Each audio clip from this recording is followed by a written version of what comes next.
ಬಹುಶಃ 7-8 ವರ್ಷ ದಾಟಿರ್ಬೇಕು. 7-8 ವರ್ಷ ಆದರೂ ನಿನ್ನ ಹೊಟ್ಟೆಯನ್ನು ಇದ್ದಾಗೆ ಇದೆಯೇ? ಅಂದ್ರೆ ಯಾವುದಾದರೂ ಬೇರೆ ಬರಲಾಗಿತ್ತ? ಅಲ್ಲ, ಆ ಭಗವಂತ ಕರುಣಿಸದೆ ಇರ್ತಾನೇನು? ನಿನ್ನ ತಂಗಿ ಮದುವೆ ಆಗಿ 6 ತಿಂಗಳಲ್ಲೇ ಗರ್ಭಿಣಿಯಾದಳು. ಆ ಭಾಗ್ಯನೆಲ್ಲ ಸಮೀಪ ಸುಳಿದಲ್ಲವೇ?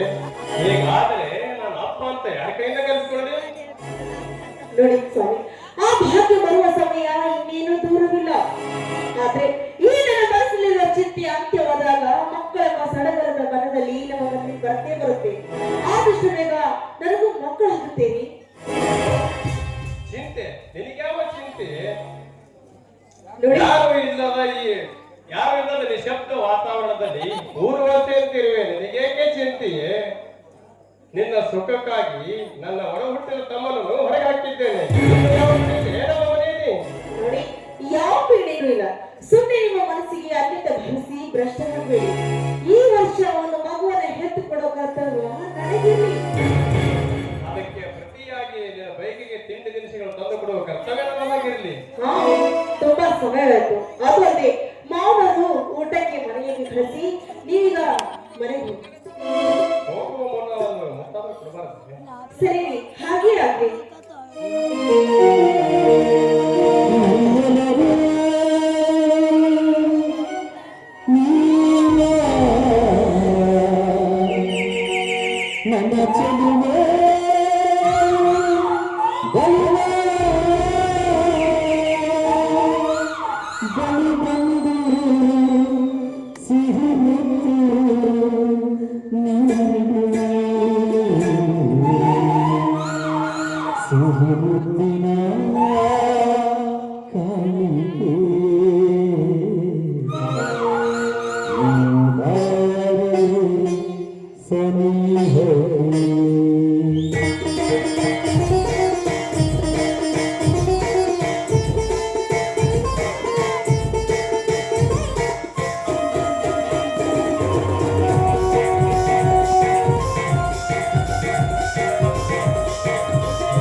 I love you, Rajasri.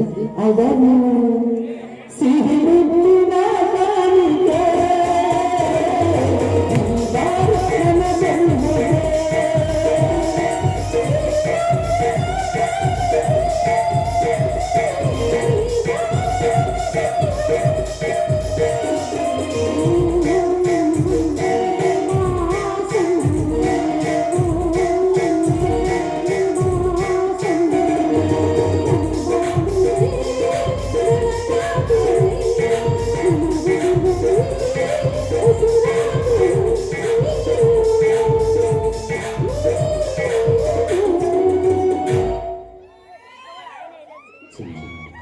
ಚಿನ್ನ ಇನ್ನು ನಾಟಕ ಭಾಳ ಇದೆ ಹೋಗೋದು.